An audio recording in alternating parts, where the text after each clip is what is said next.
నీ మనసు మంచిదైతే ఒక నమస్కారం చాలు. ఆవిడ ఉన్నది అని నమ్మి నువ్వు ఒక్క మాట అనగలిగితే ఆవిడ నీ కోరిక తీర్చడానికి సిద్ధంగా ఉంటుంది.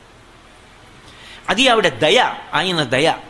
ఆ కారుణ్యము ఈశ్వరుని యందు లేదనుకోండి, మీరు అసలు పూజ చేసేటప్పుడు ఇలా చెయ్యాలి అని నిర్ధారించడం ఎలా సాధ్యమవుతుంది చెప్పండి? అందుకే పూజ యందు తప్ప, పూజ యందు ఒప్ప అది కాదు. లోపలి మనసుని చూసేవాడెవరు అంటే ఆయన. లోపలి మనసుని చూసేదెవరు అంటే ఆ తల్లి. వాళ్ళు అయ్యో పాపం ఆర్తి పొందుతున్నాడే, నన్ను నమ్ముకున్నాడే, గత జన్మలలో చేసుకున్నటువంటి పాప ఫలితంగా ఈ జన్మలో ఆమె తల్లి కాకూడదు.